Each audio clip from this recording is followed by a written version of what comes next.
Since 1984, the Fifth Ward Enrichment Program has engaged in one of the most important struggles in America today, the development of boys into mature and productive men.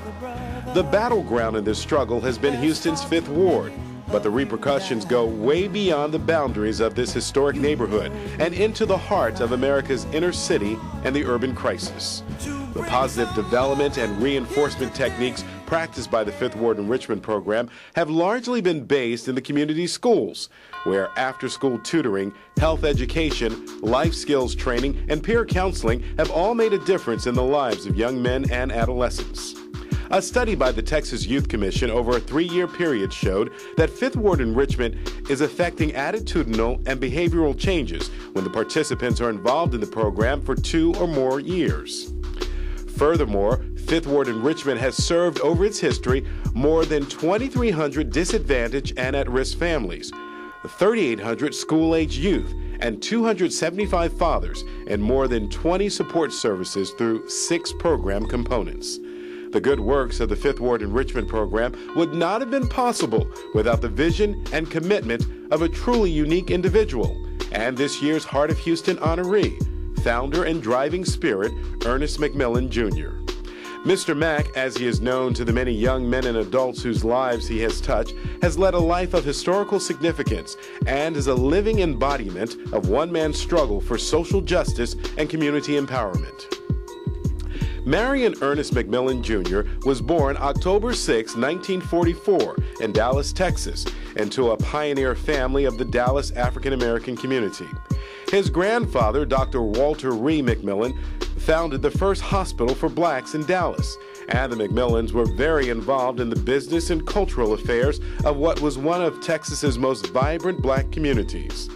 Mack's father, the Reverend Marion Ernest McMillan Sr., pastored the influential St. Luke's Methodist Church in Dallas, and Mack grew up fully in Dallas's emerging black middle class. By his teenage years, Mack's life seemed set. He was accepted into and began to attend Morehouse College in Atlanta, Georgia. However, the 60s had arrived, a time of great upheaval and conflict in American society. The Civil Rights Movement, the war in Vietnam, and the uprising of America's minority communities were all part and parcel of concerns among a new generation of youth, raised in affluence, but now seeking a new direction and demanding change for America. Young Mack's growing interest in and thirst for social justice led him to jump feet first into the movement, and he became an organizer for the Student Nonviolent Coordinating Committee, or SNCC as it was known. This led to significant and dangerous activities throughout the South, building support for Martin Luther King's March on Washington, registering African Americans to vote in rural counties in Georgia and in Selma, Alabama, picketing Lester Maddox's restaurant in Atlanta, where black people were routinely threatened with physical violence. The young Ernest McMillan eventually decided to return to his hometown of Dallas to organize the black community. The OK grocery chain and predominantly black South Dallas became a target of demonstrations organized by Dallas SNCC because of their exploitative practices. The boycott of the chain, organized by Mack and others, became very effective. Perhaps too effective, as the Dallas establishment had by this time deemed him and others in SNCC to be dangerous elements and decided to move against them. An incident at one of the picketed stores in which protesters destroyed some merchandise led to Mack's arrest and conviction, and he was sentenced to 10 years in prison. Because of an unjust and unrelenting persecution by Dallas authorities, Mack felt he had no choice other than to go underground. He left the United States, traveling to Canada, Europe, and eventually Africa, seeking political asylum. After 2.5 years, Mack decided to return to the United States, and he was arrested shortly thereafter. After spending 3 years in prison, he was released through the efforts of Congressman Mickey Leland and others, and he went to work as a legislative aide to then State Representative, now Member of Congress, Eddie Bernice Johnson. After about a year in Dallas, Mack had begun to feel a need for new challenges and vistas, and he decided to leave his hometown.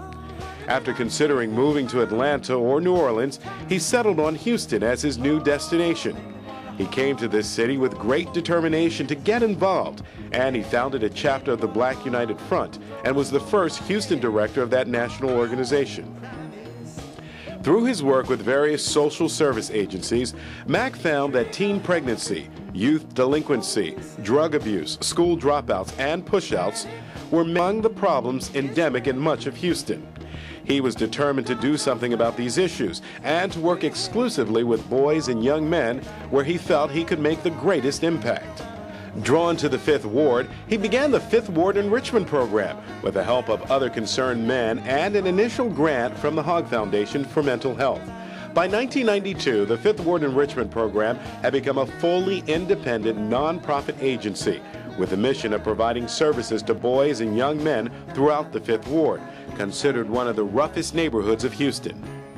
To survive the Bloody Fifth, as it was known, it was believed that young men had to get out.